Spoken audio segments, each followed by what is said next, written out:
Questões da Família. Para aqueles que não me conhecem, eu sou o Júlio da Soraya. Eu sou a Soraya do Júlio. E viemos aqui trazer uma porção da Palavra de Deus para começarmos todos a semana muito bem, abençoada por Deus.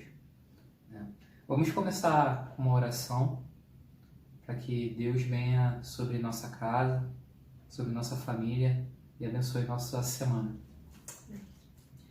Senhor Deus, muito obrigado, Senhor, por tudo, Senhor. Confiamos em Ti e te pedimos, Senhor, sua bênção, que essa palavra, Senhor, venha frutificar em nossos corações. Amém. E que venha, Senhor, a dar bons frutos, Senhor.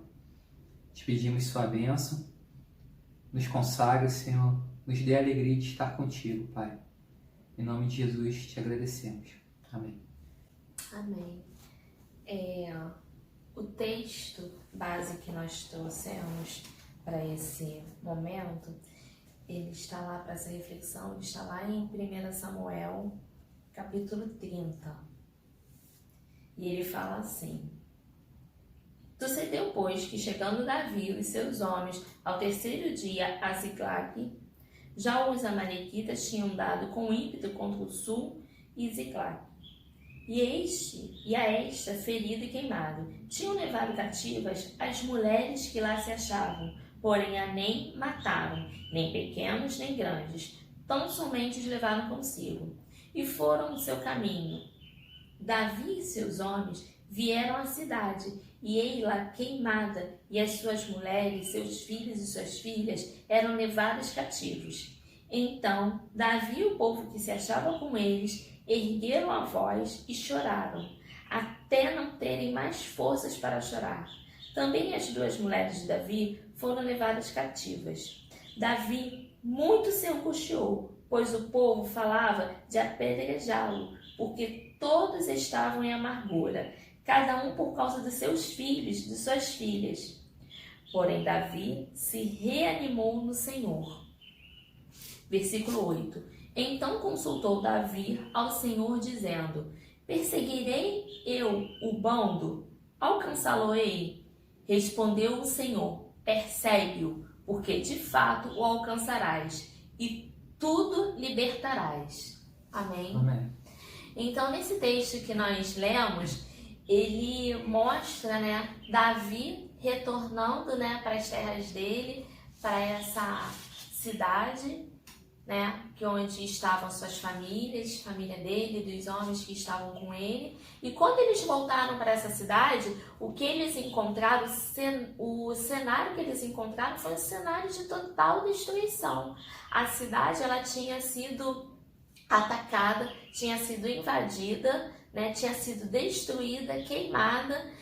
E os inimigos, eles ainda saquearam, sequestraram, levaram cativas as mulheres, as esposas, as crianças, os filhos, ou seja, destruíram todas, toda aquelas cidades, aquela habitação, tudo destruído.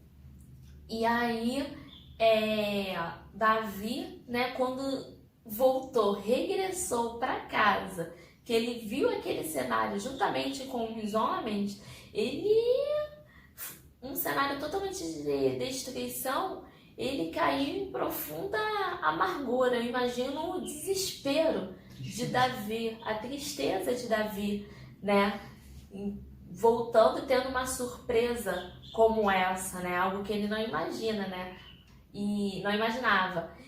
E a angústia que tomou conta desses homens, de Davi, desses homens, foi tão grande que o texto aqui na minha Bíblia fala, que eles ergueram a voz e choraram até não terem mais forças para chorar, E às vezes pode acontecer, na nossa vida, da gente achar que as coisas vão caminhar de uma certa forma, E como Davi, provavelmente seus homens imaginaram que iam regressar e encontrar suas esposas, seus filhos, aquela alegria do reencontro.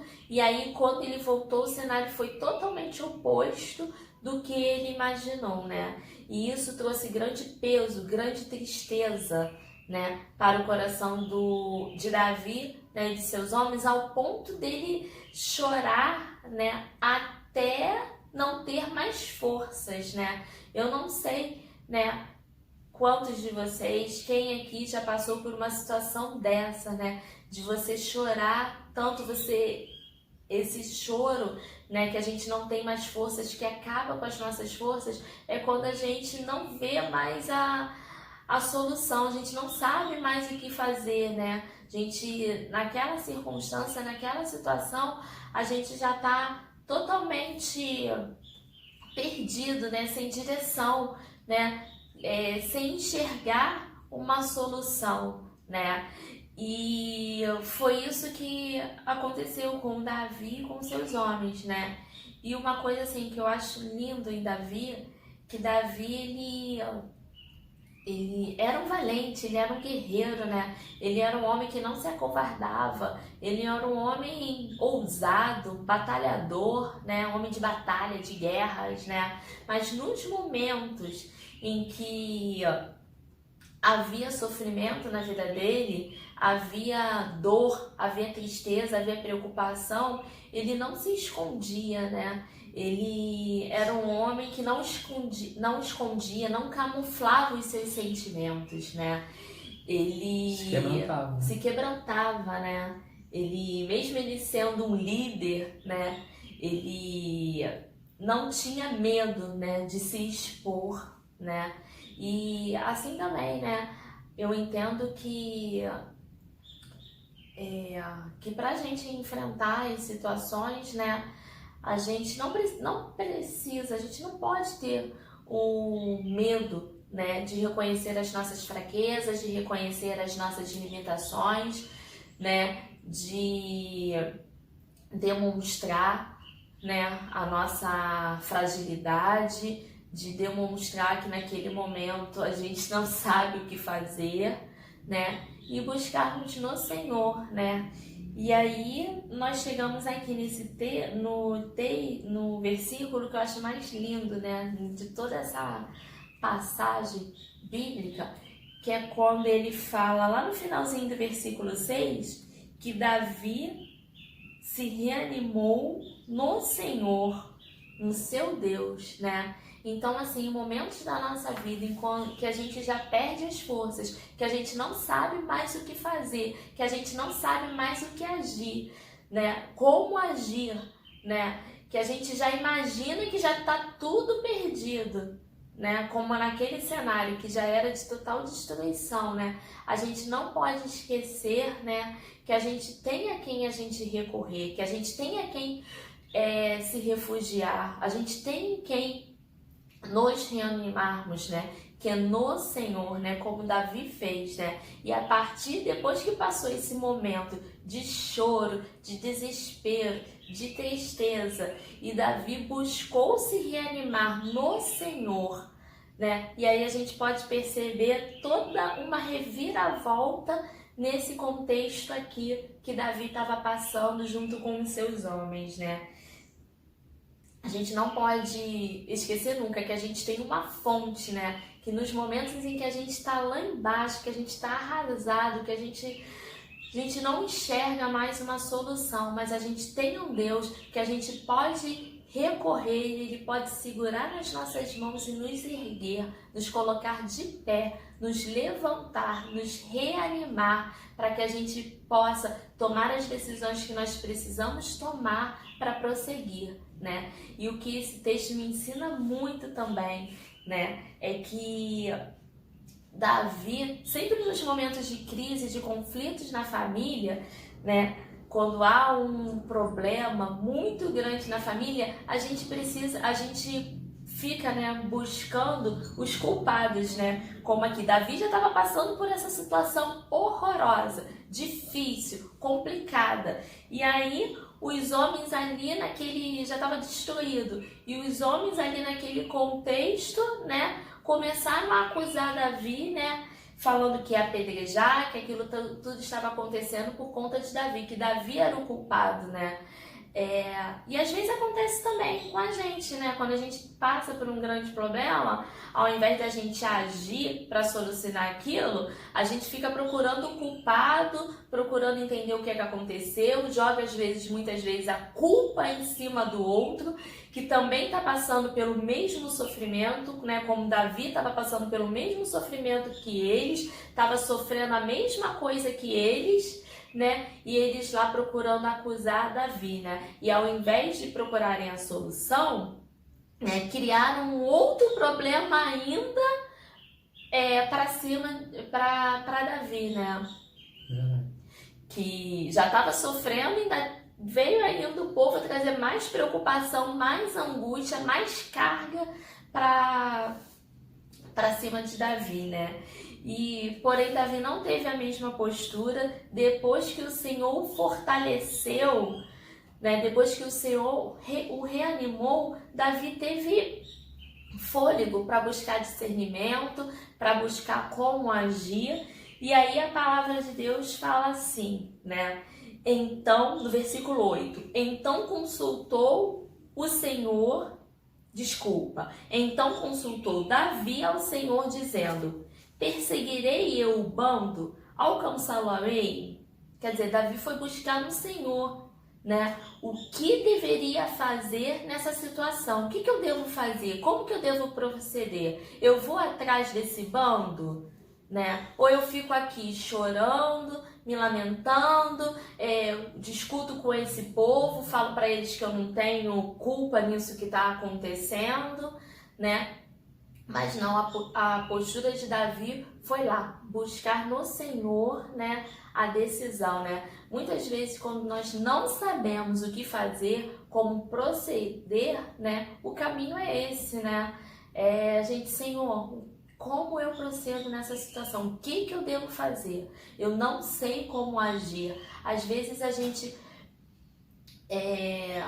fica passando durante um período por certas situações em nossa vida, porque a gente fica tentando achar resposta por nós mesmos, né? A gente acha que somos nós que temos que buscar o caminho, nós que temos que buscar a solução, quando Deus já tem a solução. É só a gente perguntar para Ele, né? Como que nós devemos agir? Como que nós devemos proceder? O que nós devemos fazer, né? E foi isso que Davi fez. E aí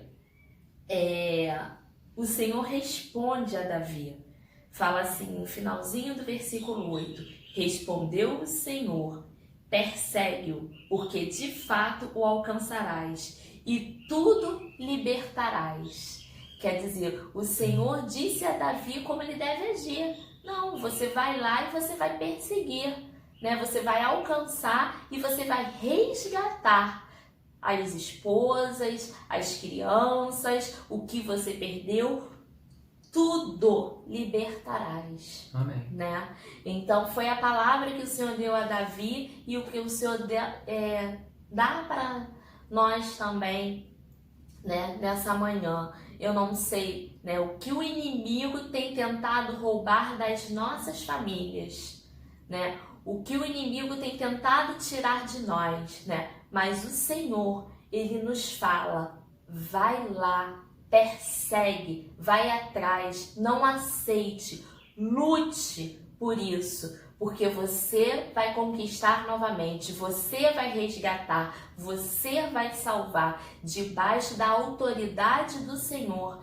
debaixo da bênção do Senhor, porque foi o Senhor deu autoridade a Davi, unção para ele ir lá e resgatar, perseguir o inimigo e tomar das mãos dos inimigos o que o inimigo tinha levado, as mulheres, as esposas, as famílias, né? E assim o Senhor diz para nós, né? Não aceite, persiga, lute. Amém. Amém? E aí, um pouquinho mais lá no final, a gente vê a conclusão que fala assim: assim Davi salvou tudo quanto havia tomado os amalequitas. Amém. Também salvou as suas 2 mulheres.